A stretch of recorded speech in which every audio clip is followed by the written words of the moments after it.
विनाश काले विपरीत बुद्धि, ये कहावत अक्सर आपने हमारे घरों में बुजुर्गों से सुनी होगी।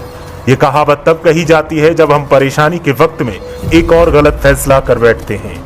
आज देश में सुबह से जो तस्वीरें सामने आ रही हैं, उनको देखकर ये कहावत अनायास ही बार बार याद आ रही है।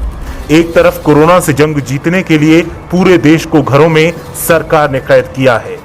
वक्त की नजाकत को देखते हुए कुछ लोगों ने काफी हद तक इस बात को माना भी है और लोग तमाम परेशानियों को झेलते हुए घरों में कैद भी हैं। लेकिन सरकार का एक गलत फैसला आज बता रहा है कि 22 मार्च से परेशानियां हम झेलते आ रहे थे, उन परेशानियों के खात्मे का वक्त अभी दूर है और हमारे संघर्ष के दिन सरकार ने नेकी कर कुआं में डाल वाली कहावत की जैसे कर दिए हैं।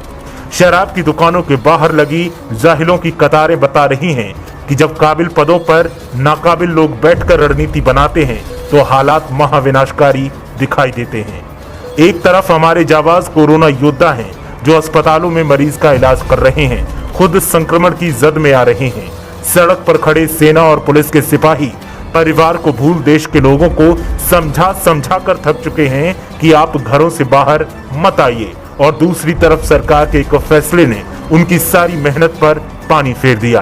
तस्वीरों को देखिए और फिर याद करिए वो गाइडलाइन जिसमें सरकार ने कहा कि एक बार में सिर्फ 6 लोग ही शराब की दुकान पर सोशल डिस्टेंसिंग के साथ दिखाई देंगे, लेकिन ठीक विपरीत हालात दिखाई दे रहे हैं। शायद सरकार भी भूल गई कि जिन लोगों को नियमों का पाठ सरकार पढ़ा रही है, कई देशों में इन्हीं लोगों को नियमों की धज्जियां उड़ाने के लिए मजाक का हिस्सा बनाया जाता है। सरकार कहने को तो कोरोना योद्धाओं के सम्मान में थालियां पिटवा चुकी है, दिए जलवा चुकी है और कल तो सेना से फूलों की वर्षा भी करवा दी, लेकिन अपने एक फैसले से उन तमाम कोरोना योद्धाओं का सरकार ने एक तरीके से अपमान ही किया है, जो बेचारे जान गंवा चुके हैं, जो संक्रमित हो चुके हैं और जो अब भी परिवार से दूर अस्पतालों में लोगों का इलाज कर रहे हैं। सरकार से शिकायत तो है ही, लेकिन अक्ल के अंधे इन गवारों से भी सवाल है कि एक घूंट शराब के लिए अपने बीबी बच्चों की बलि देने के लिए कतार में आकर खड़े हो गए।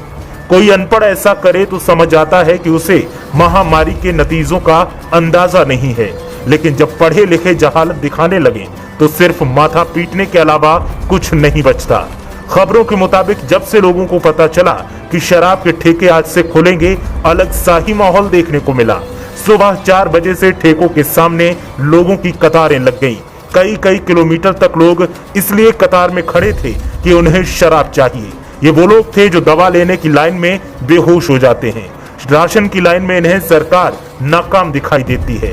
ये वही लोग हैं जो बच्चों की फीस जमा करने के लिए कतार में लगने पर प्रशासन को 1000 गालियां देते हैं, लेकिन शराब जिसके पैकेट पर साफ लिखा होता है कि सेहत के लिए हानिकारक है, उसे खरीदने के लिए घंटों से कतारों में लगे हैं।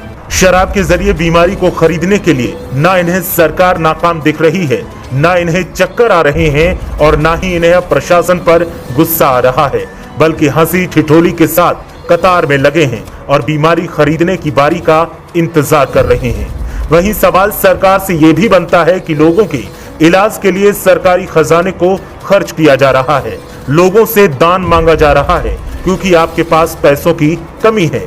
ऐसे में राजस्व बढ़ाने के लालच में हालात को भयावह बनाने के काम क्यों किए जा रहे हैं, जिन्हें संभालना भी मुश्किल हो जाए।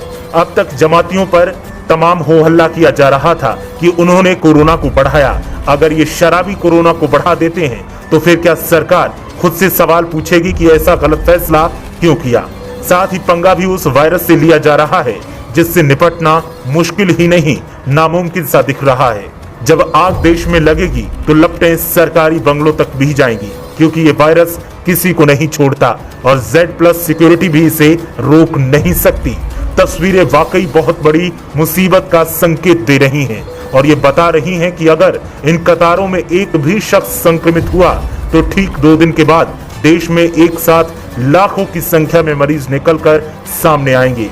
तब राजस्व बढ़ाने वाली सरकार का ये फॉर्मूला सरकार के लिए ही सिरदर्द बन जाएगा और कतारों में लगे लोगों के परिवार के साथ साथ देश के तमाम नागरिक सिर्फ मौत का नंगा नाच देखने के लिए मजबूर होंगे, क्योंकि हालातों को काबू करने के लिए न संसाधन है न दवाई।